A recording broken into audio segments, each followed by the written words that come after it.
이 시간 스스로 존재하시는 하나님이라는 제목으로 하나님 말씀 전하겠습니다. 오늘 말씀 제목은 스스로 존재하시는 하나님입니다. 하나님은 어떤 분이실까요?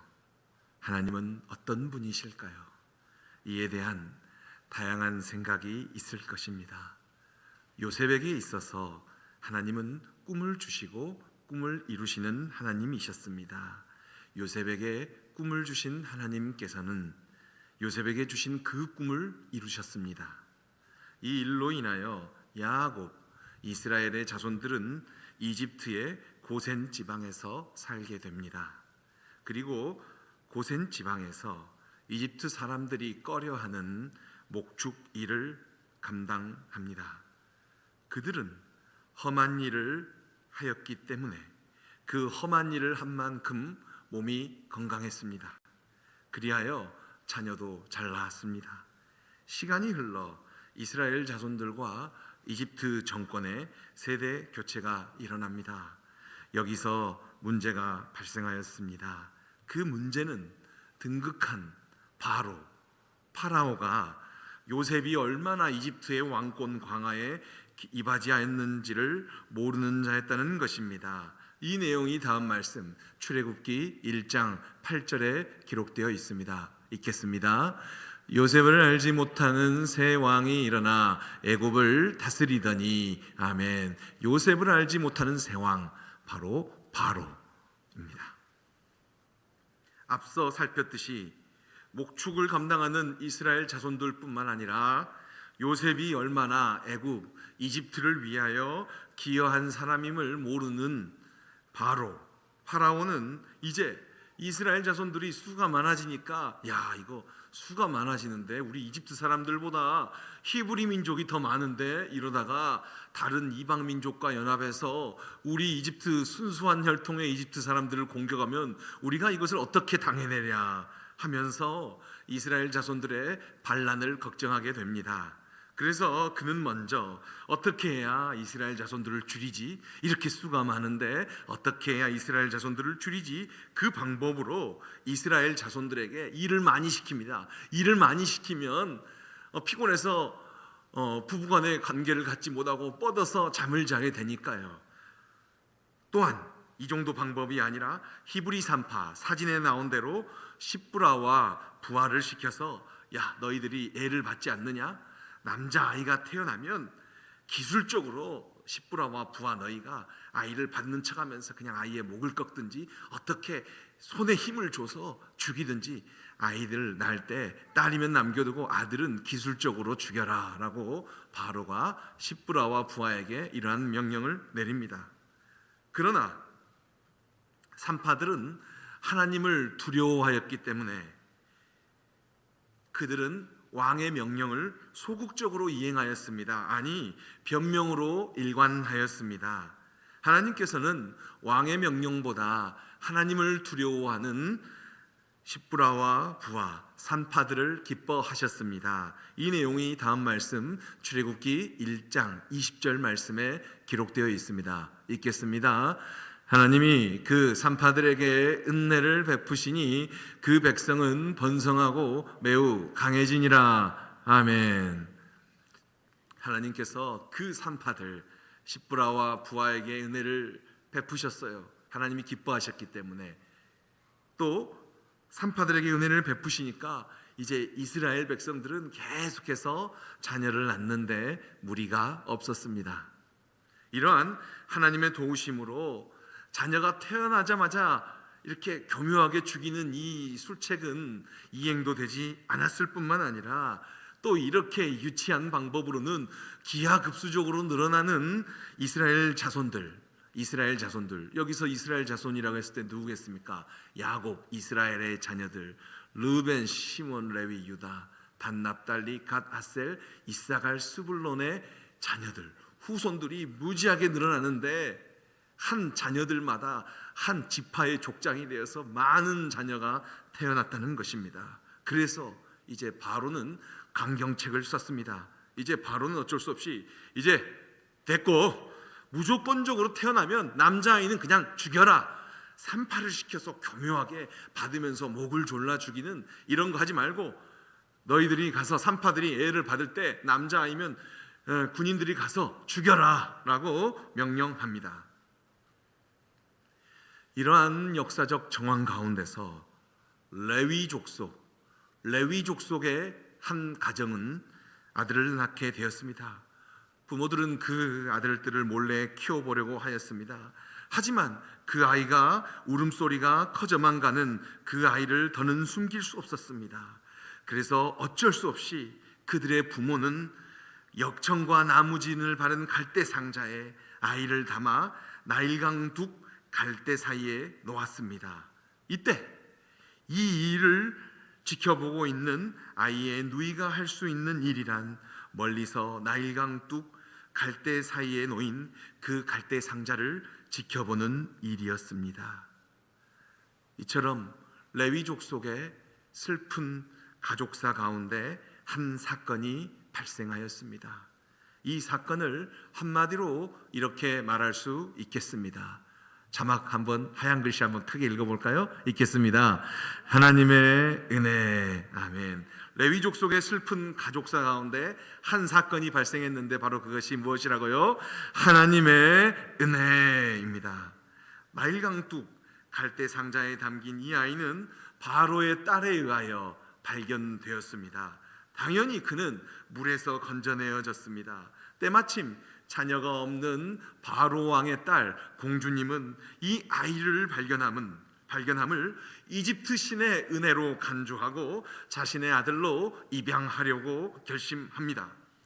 이렇게 모든 사람은 자신에게 발생한 특별한 사건을 자신만의 틀 안에서 해석하는 경향이 있는 듯 합니다. 이처럼 물에서 건져낸 이 아이는 건져냄이라는 뜻을 지닌 모세라는 이름을 부여받았습니다. 모세입니다. 그러나 자녀를 가지지 못했던 바로의 딸은 젖이 나오지 않으니까 유모를 필요로 했습니다. 그 순간 멀리서 이 장면을 지켜보고 있던 모세의 누이 미리암은 바로의 딸 공주님에게 찾아갔어. 공주님, 이 히브리 아기를 공주님이 키우시려고 하는데 이 아이를 키울 만한 히브리 여인이 하나 있습니다. 한 분이 있습니다. 제가 추천하겠습니다 라고 하면서 한 사람을 추천하였는데요, 재미있는 사실은 모세의 누이가 추천한 유모는 모세의 친어머니인 요게벳이었습니다. 그 추천은 받아들여졌습니다. 그 결과 모세의 친모가 모세의 유모가 되었습니다. 이때 어머니는 모세에게 믿음의 조기 교육을 하였습니다.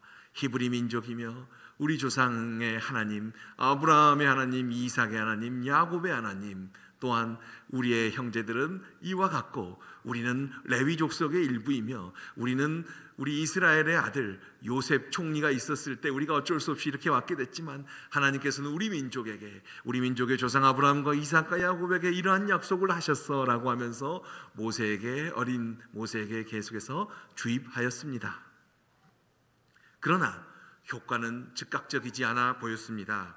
이집트의 왕자로 자란 그는 정체성의 혼란을 경험하였던 것 같습니다.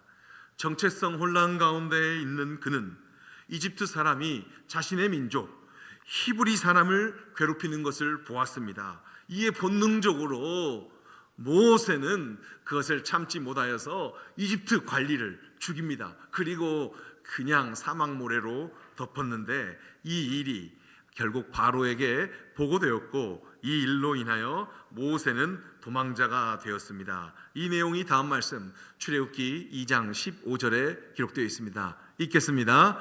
바로가 이 일을 듣고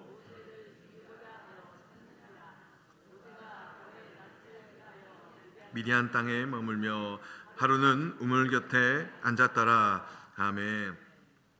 모세는 이집트 왕자에서 도망자가 되었습니다.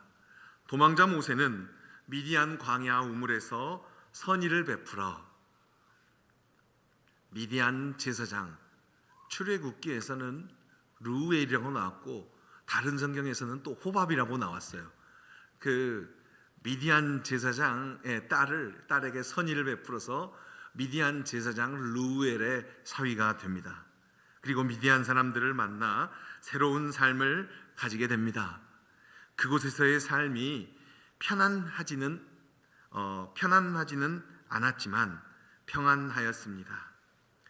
시간이 흐르자 대국 이집트 정권이 교체되었습니다. 또 새롭게 등극한 이집트 왕은 더욱더 강력하게 이스라엘 자손들을 핍박했습니다. 더욱더 교묘하게 이스라엘 자손들을 핍박했습니다. 이에 이스라엘 자손들은 하나님께 부르짖습니다. 하나님, 우리가 왜 이집트 사람들에게 고난을 받아야 됩니까?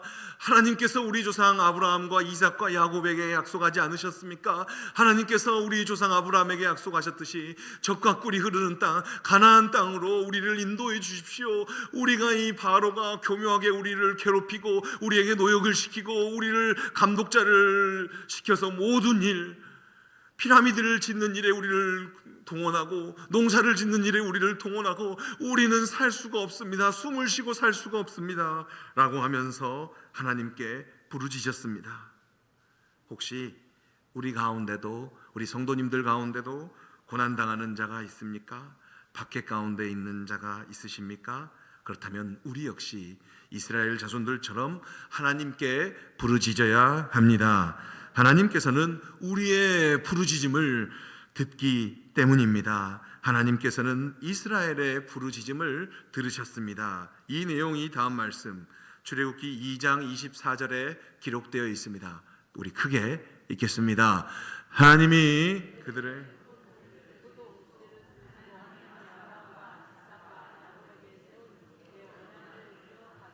아멘. 하나님은 그들의 고통 소리를 들으셨습니다. 그리고 하나님이 아브라함과 이삭과 야곱에게 세운 그 언약을 기억하셨습니다. 하나님의 들으심, 하나님의 기억하심은 이스라엘 자손들에게는 구원의 근거였습니다. 하나님께서는 이제 이스라엘 자손들을 구원하시고자 한 사람을 선택하시고 부르셨습니다. 그 한 사람은 바로 모세였습니다. 모세가 양을 치러 호렙산에 이름에 하나님께서는 호렙산에 나타나셨습니다. 사진 나오면 됩니다. 이때. 그리고 하나님께서는 불이 붙지 않는 떨기나무 가운데서, 이게 사진으로 보면 아주 더 실감이 날 겁니다. 사진으로 보여주면 좋겠어요. 불이 붙지 않는 떨기나무 가운데서 모세를 부르십니다.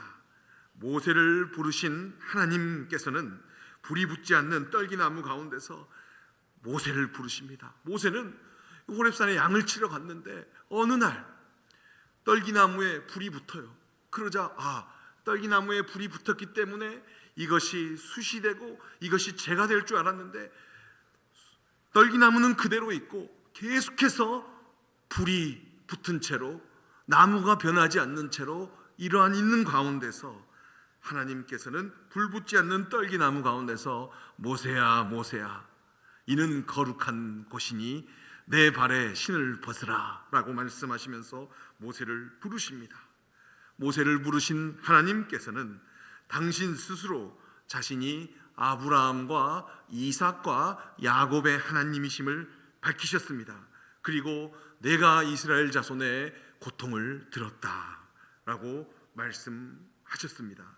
내가 언약에 따라 이제 내 백성 이스라엘 자손들을 약속의 땅으로 인도해 내야겠다라고 말씀하셨습니다. 하나님 당신 앞에 서 있는 모세를 통하여 이 일을 이루시겠다고 말씀하셨습니다. 하나님이 떨기나무 가운데서 기적을 동반한 채로 하나님께서 모세를 부르십니다. 이렇게 하나님께서는 모세에게 언약 백성들, 이스라엘 백성들을 구원하라는 민족적 사명을 맡기십니다. 민족적 사명을 맡기셨어요. 얼마나 좋은 일입니까? 하나님 감사합니다 이렇게 하지 않았습니다. 모세는 하나님께서 맡기신 사명 앞에 하나님 저 할 수 없을 것 같은데요, 제가 어떻게 이 일을 합니까? 하나님이 부르신 사람들은 하나님 감사합니다 라고 그러한 예가 거의 없던 것 같아요. 하나님이 부르실 때는 자신이 감당할 수 없는 일임을 말하자 이때 하나님께서는 내가 너와 함께 할 것이다 라고 말씀하셨습니다. 이처럼 기적을 동반한, 떨기나무의 기적을 동반한 하나님의 말씀 앞에서도 모세는 하나님께 묻기도 하고 따지기도 합니다.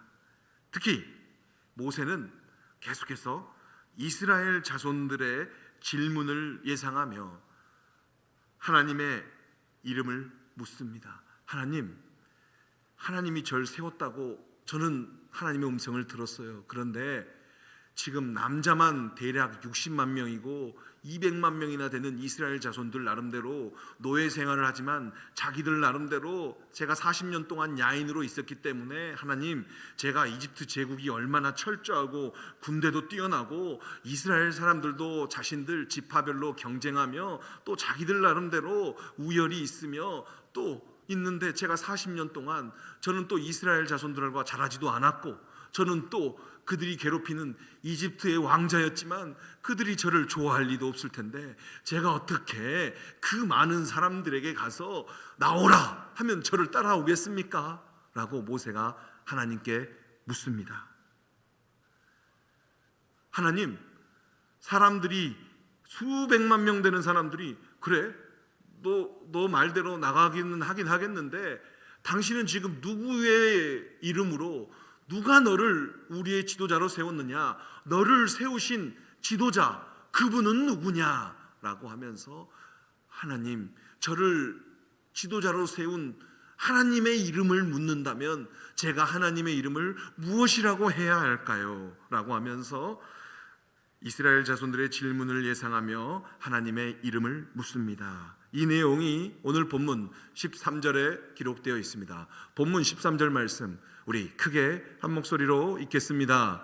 모세가 하나님께 아뢰되 내가 이스라엘 자손에게 가서 이르기를 너희의 조상의 하나님이 나를 너희에게 보내셨다 하면 그들이 내게 묻기를 그의 이름이 무엇이냐 하리니 내가 무엇이라고 그들에게 말하리이까. 아멘. 살짝 띄워주세요. 이대로. 이스라엘 자손들이 내가 우리의 조상의 하나님이 나를 너희에게 보냈다라고 하면 그래? 그 하나님의 이름이 무엇이냐? 라고 할 텐데 제가 그들에게 무엇이라고 말할까요? 라고 묻습니다. 어쩌면 이러한 모세의 질문은 건방진 것이 아니었습니다. 오히려 자신을 부르신 소명에 대한 구체화였습니다. 이에 하나님께서는 친절하게 그래 하면서 당신의 이름을 알려주셨습니다. 하나님께서는 모세에게 당신의 이름을 알려주셨는데요, 이 내용이 오늘 본문 14절에 기록되어 있습니다. 본문 14절 말씀 우리 한 목소리로 읽겠습니다. 하나님이 모세에게 이르시되 나는 스스로 있는 자이니라. 또 이르시되 너는 이스라엘 자손에게 이같이 이르기를 스스로 있는 자가 나를 너희에게 보내셨다 하라. 아멘. 하나님께서는 자신의 이름을 묻는 모세에게 스스로 존재하는 자다. 우리가 국민학교 6학년 때 이제 중학교 가려면 영어책을 막 외워요. I am John 하고 이렇게 나는 존입니다 하고 외워요. 그런데 이제 여기서는 I am이 that I am 나는 나다. I will be that I will be 하면서 이런 식으로 번역이 되는 말씀을 하셔요. 나는 나다. 이게 무슨 말씀일까요? 하나님께서는 하나님 당신의 이름을 묻는 모세에게 나는 스스로 존재하는 분임을 밝히십니다. 이것은 너무나 어려운 표현이에요. 그래서 하나님께서는 더 구체적으로 하나님 당신의 이름을 밝히셨습니다. 그 이름은 본문 15절에 기록되어 있습니다. 스스로 있는 자 하나님께서 15절 같이 말씀하셨습니다. 읽겠습니다. 하나님이 또 모세에게 이르시되 너는 이스라엘 자손에게 이같이 이르기를 너희 조상의 하나님 여호와 곧 아브라함의 하나님 이삭의 하나님 야곱의 하나님께서 나를 너희에게 보내셨다 하라. 이는 나의 영원한 이름이요 대대로 기억할 나의 칭언이라. 아멘. 다시 말씀 제목으로 돌아와 하나님의 이름은 스스로 존재하는 분입니다. 이것은 도대체 무슨 말일까요? 우리에게도 여러분들에게도 다양한 이름이 있습니다. 단 우리가 지닌 이름은 내가 지은 것이 아니고 교회로부터, 목사 저로 친다면 부모로부터는 자녀, 사회로부터는 그것도 성직자겠죠. 매스미디어로부터는 뚱보, 교육제도로부터는 대학원 졸업생, 이런 식으로 등등으로부터 부여받았습니다. 즉 우리 인간은 태어나면서부터 상대로부터 이름을 부여받은 존재자인 것입니다. 반하여 하나님은 상대로부터 이름을 부여받은 존재자가 아니라 스스로 존재하는 분이십니다. 그래서 하나님의 이름은 스스로 있는 자입니다.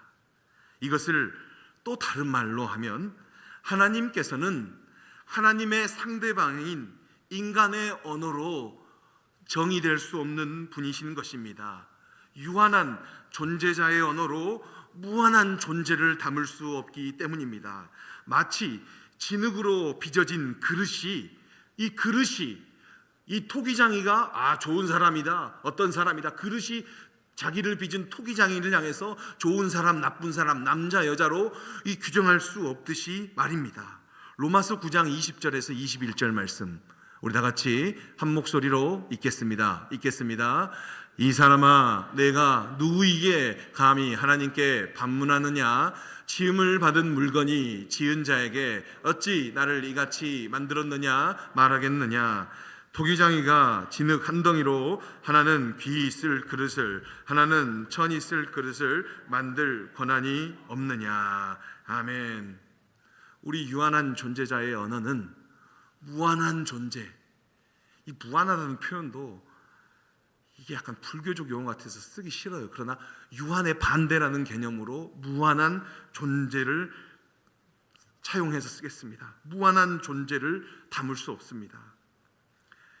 말씀 정리하겠습니다. 정리하면 하나님은 존재를 언어로 담으려는 욕구를 지닌 철학자의 하나님은 아니십니다. 존재를 물질로 담으려는 욕구를 지닌 과학자의 하나님도 아니십니다. 존재를 가상 공간 안으로 담으려는 기술자의 하나님도 아니십니다. 바로 하나님은 우리의 창조주 하나님이십니다. 말씀 제목대로 하나님은 우리와 달리 스스로 존재하시는 하나님이십니다. 구체적으로 말하면 하나님은 아브라함과 이삭과 야곱의 하나님이십니다. 그리고 지금 이 순간 예수 그리스도 안에서 말씀하시는 하나님이십니다. 예수 그리스도를 통하여 말씀하시는 하나님이십니다. 종말의 주관자 어린 양 예수 그리스도이십니다. 우리의 전인격을 포함하는 순종 안에서 만날 수 있고 경험할 수 있는 하나님이십니다. 스스로 존재하시는 하나님. 우리는 하나님은 우리의 존재의 유무, 우리의 분노와 우리의 잘남 못남과 상관없이 스스로 존재하시고 스스로 높임받으시는 하나님이십니다. 그렇다고 한다면 우리가 하나님께 예배드리는 자세는 더욱더 인간 중심이 되어서는 안 되고 하나님 중심이라 해야 되고, 우리의 모든 생각과 우리의 분노와 생각은 접어두고 하나님께 집중하는 것이 참된 예배자의 자세인 것입니다. 오늘 말씀을 통하여 네 가지로 요약합니다. 오늘 말씀을 통하여 첫째 읽어보겠습니다. 읽겠어요? 시작. 신앙의 전수, 자녀에 대한 부모의 사명. 우리 교회는 신앙의 전수가 너무 잘 되고 자녀에 대한 부모의 사명이 잘 이루어지고 있는 교회입니다. 혹 그러지 못한 부모님이 있으실 수도 있지만 그 부모님들도 열심히 기도해서 하나님을 붙잡고 스스로 존재하시는 하나님을 의지해서 이러한 자녀에 대한 부모의 사명을 다하는 부모님들 되시기를 주님의 이름으로 부탁합니다. 오늘 말씀을 통하여 두 번째 읽겠습니다. 우리의 외침을 들으시는 하나님. 아멘. 이스라엘의 외침을 하나님은 들으셨어요. 그래서 한 사람을 세워서 200만 명 정도 되는 이스라엘 자손들을 구원하시려고 하셨습니다. 그 사람은 바로 모세였습니다. 세 번째 한번 읽겠습니다. 오늘 말씀을 통하여 읽겠습니다. 시작. 하나님의 사명을 감당하는 것은 두려운 일. 하나님의 사명을 감당하는 것은 두려운 일이에요. 하나님을 직면한 사람은, 하나님의 음성을 강력하게 받은 사람은 두려운 거예요. 하나님의 일을 받았을 때 두렵지 않다 하면 그것도 하나님의 일이긴 하겠지만 적어도 모세는 하나님의 일을 받았을 때 두려워했어요. 이사야도 두렵도다 이렇게 자신의 입을 이렇게 스스로 대해야 될 정도의 그런 두려움을 느꼈잖아요. 하나님의 사명을 감당하는 것은 두려운 일입니다. 하나님의 사명을 감당할 때 겸손한 마음, 두려운 마음으로 감당하여서 칭찬받는 성도님들 되시기를 주님의 이름으로 부탁합니다. 네 번째 읽겠습니다. 네 번째 읽어요. 시작. 스스로 존재하시는 하나님. 아멘. 인간은 상대방에 의해서 그냥 불려지는 존재자예요. 하지만 하나님은 이런 인간이 아니라, 이런 인간으로서 감히 평가할 수 없고 스스로 존재하시는 하나님입니다. 스스로 존재하시는 하나님에 대해서 더 우리가 경외심을 가지고, 우리가 싸게 우리의 경험, 목사님 저 인생 다 70년 80년 동안 성령 충만하게 살았어요. 훌륭하십니다.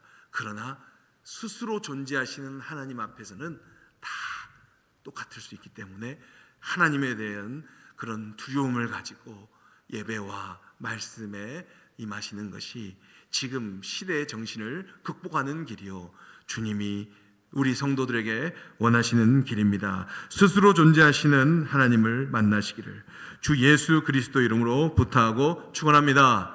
기도하겠습니다.